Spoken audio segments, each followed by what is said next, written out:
En fait, je vous explique. C'est très simple, concours de circonstances. Moi, je suis quelqu'un de très curieux. Donc, à un moment donné, je me promène dans mon quartier. Je vois que dans la nouvelle école de Madame Marie-France, il y a toute une nouvelle installation avec plein de petits lapins comme ça. Alors, moi, je vais voir. Bon, ça va, c'est bon, monsieur Malpas, je vais prendre le relais. Marie-France Dumont, je suis enseignante à l'école communale fondamentale des Agneaux. C'est une belle école, c'est tout près de la basilique de Couët. École à pédagogie active. Voilà, j'ai pris en charge monsieur Bubbles, qui est devenu la mascotte de toutes mes classes. Monsieur Bubbles? Oui, c'est mon lapin. Voilà, alors, bon, les enfants l'adorent. Hein, il est tout le temps dans ce qu'on appelle notre oasis vert à nous, le jardin des chats. Alors, vous allez me dire, c'est comique, un lapin dans un jardin de chats. Bref, on n'est pas là pour parler de ça. On est là pour comprendre ce qui s'est passé. Monsieur Malpas va vous expliquer comment il a fait pour coincer sa main dans l'anus de monsieur Bubbles. Mais en fait, c'est très simple. Moi, je suis quelqu'un de très épicurieux, comme on dit.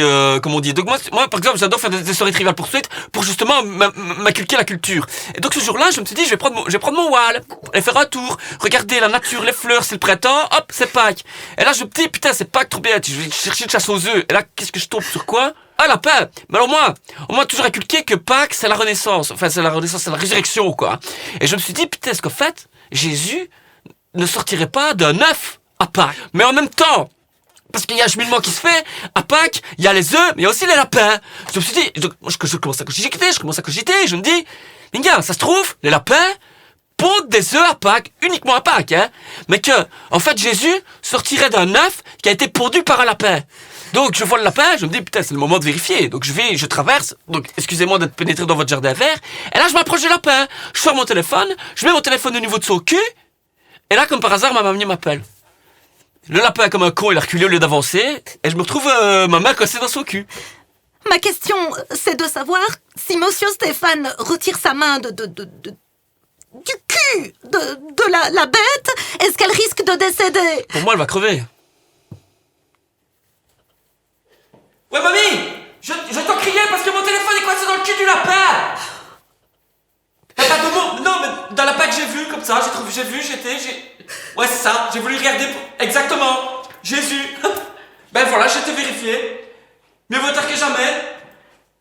Mais je sais pas, mamie, ma main est dans son cul pour le moment. Quand je sortirai, peut-être que je sortirai le divin enfant, mais là, pour le moment, je ne sais pas. Mais non, mais j'ai peur de retirer ma main, mamie, parce que j'ai peur que tout vienne avec.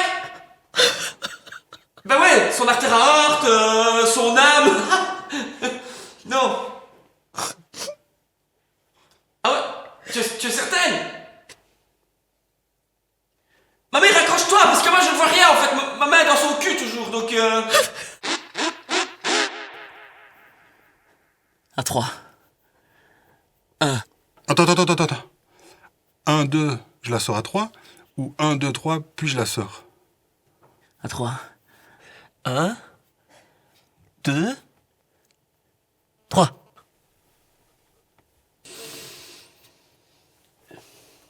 Bon, c'est réglé? Ouais, c'est réglé, ouais. Si on veut. Ouais.